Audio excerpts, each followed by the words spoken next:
Friends, इस video में हम आपको क्रेटीन से जुड़ी हर एक छोटी बड़ी जानकारी देने वाले हैं, जैसे क्रेटीन क्या होता है, क्रेटीन हमारी बॉडी में क्या काम करता है, क्रेटीन सप्लीमेंट लेने की जरूरत क्यों पड़ती है, क्या डाइट से क्रेटीन अपनी बॉडी में बढ़ा सकते हैं, मसल बिल्डिंग में क्रेटीन लेने के क्या फायदे मिलते हैं, क्रेटीन सप्लीमेंट कितनी तरह के होते हैं, कौन सी कंपनी का क्रेटीन सप्लीमेंट आप ले सकते हैं, क्रेटीन लेने से क्या साइड इफेक्ट्स भी हो सकते हैं, किन लोगों को क्रेटीन नहीं लेना चाहिए, क्रेटीन को किस टाइम और कितना आपको लेना चाहिए, इस तरह की सभी बातें आगे इस वीडियो में हम करेंगे। तो फ्रेंड्स, सबसे पहले जानेंगे कि क्रेटीन क्या होता है। तो देखिए, क्रेटीन एक कंपाउंड होता है जो कि 3 अमीनो एसिड L-आर्जिनाइन, ग्लाइसिन और L-मेथियोनाइन से मिलकर नेचुरली हमारी बॉडी के लीवर, किडनी और पेनक्रियाज के अंदर बनता है और हमारी बॉडी नेचुरली ही 1 से 2 ग्राम क्रेटीन रोजाना बनाती है और इस तरह से एक 70 किलो के पर्सन के अंदर लगभग 120 ग्राम क्रेटीन मौजूद रहता है, जिसमें से 95% क्रेटीन हमारे मसल्स के अंदर ही स्टोर रहता है और बाकी 5% क्रेटीन हमारे ब्रेन में और टेस्टीज में मौजूद रहता है। चलो जानते हैं कि क्रेटीन हमारी बॉडी में क्या काम करता है। तो जब आप मेहनत का कोई भी काम जैसे वर्कआउट कर रहे होते हैं तो आपकी मसल्स में एडेनोसिन ट्राइफॉस्फेट का ब्रेकडाउन होता है, यानी कि ATP का ब्रेकडाउन होता है और इससे ही हमें वर्कआउट या दूसरे मेहनत वाले कामों के लिए एनर्जी मिलती है। और हमारी किसी भी मसल में जो ATP होता है वो ज्यादा नहीं होता है और ATP सेकंड के कुछ हिस्से के लिए ही एनर्जी को बनाता है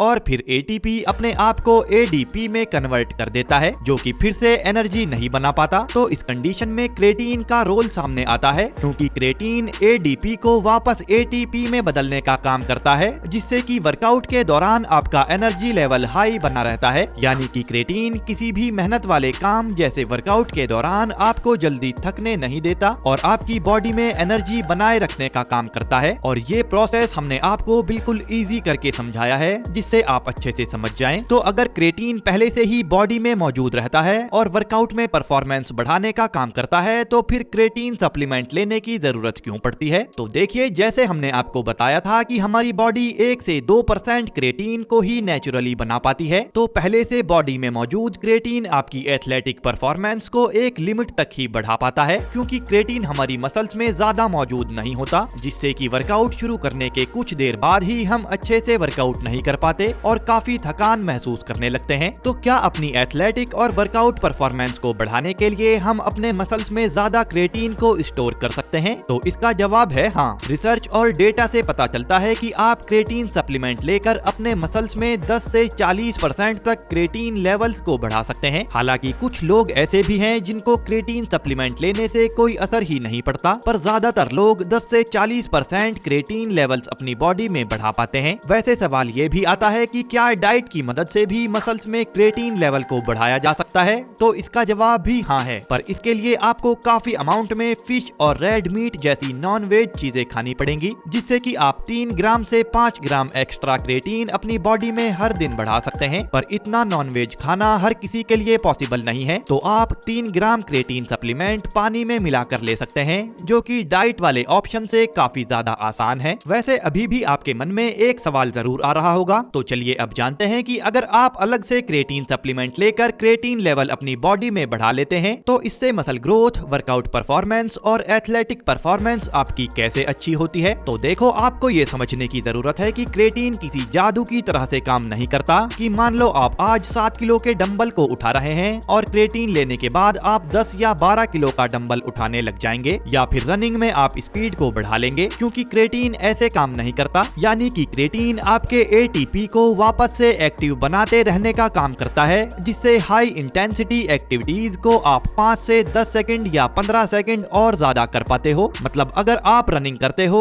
तो सेम स्पीड में आप कुछ टाइम के लिए फालतू दौड़ सकते हैं, या फिर अगर आप मान लो 10 किलो के डंबल से 7 से 8 रैप्स ही निकाल पाते हैं, तो क्रेटीन लेकर आप 12 से 14 रैप्स उस सेट में पूरे कर सकते हैं, जिससे हर वर्कआउट सेशन में आप वर्कलोड को बढ़ा पाते हैं और इससे टाइम के साथ आपके मसल्स की वजन उठाने की कैपेसिटी भी बढ़ती जाती है, जिससे कि आपके मसल्स का साइज बढ़ता जाता है। और क्योंकि आप बॉडी में एनर्जी लेवल बढ़ने से फुल कंट्रोल में और माइंड और मसल कनेक्शन बनाकर वर्कआउट कर पाते हैं, तो इससे आपकी बॉडी में मस्कुलैरिटी और कटिंग दिखाई देने लगती है। वहीं अगर आप बिना क्रेटीन सप्लीमेंट लिए ही वर्कआउट करते हैं तो आपको मसल ग्रोथ करने में ज्यादा टाइम लग जाता है। तो फ्रेंड्स, अगर आप कम टाइम में अपने मसल्स की वजन उठाने की कैपेसिटी बढ़ाना चाहते हैं, जिससे कम ही टाइम में आप ज्यादा मसल ग्रोथ कर पाएं और अपनी बॉडी में कटिंग भी ला पाएं, तो ऐसे में क्रिएटिन सप्लीमेंट का इस्तेमाल आप कर सकते हो। चलिए अब जानते हैं कि क्रिएटिन सप्लीमेंट कितनी तरह के होते हैं। तो देखिए, मार्केट में अभी काफी तरह के क्रिएटिन सप्लीमेंट्स आ रहे हैं, जैसे creatine monohydrate, creatine anhydrous, micronised creatine, creatine hydrochloride, buffered creatine, क्रिएट्रोना क्रिएटिन, क्रिएटिन मैग्नीशियम कीलेट और लिक्विड क्रिएटिन जैसे काफी सारे क्रिएटिन आज मार्केट में मौजूद हैं, जिससे काफी सारी कंफ्यूजन बनी रहती है कि आखिर कौन सा क्रिएटिन हमारे लिए सही रहेगा। तो जानते हैं कि ज्यादा अच्छी परफॉर्मेंस के लिए कौन सा क्रिएटिन बेस्ट है। तो देखो, वीडियो को ज्यादा लंबा नहीं करेंगे और शॉर्ट में आपको बता देते हैं कि क्रिएटिन मोनोहाइड्रेट सबसे बेसिक पर आज भी सबसे ज्यादा अच्छे रिजल्ट्स प्रोड्यूस करने वाला क्रिएटिन है। तो क्रिएटिन मोनोहाइड्रेट ही आपके लिए बेस्ट है और कंपनियां सिर्फ मोटा पैसा कमाने के लिए ही अलग अलग तरह के महंगे क्रिएटिन सप्लीमेंट्स को आपको बेचना चाहती हैं, जिनके रिजल्ट्स या तो क्रिएटिन मोनोहाइड्रेट जितने ही हैं या फिर उससे कम ही हैं। तो अब आप समझ गए होंगे कि क्रिएटिन मोनोहाइड्रेट ही आपको लेना चाहिए। अब कौन सी कंपनी का क्रिएटिन मोनोहाइड्रेट आप ले सकते हैं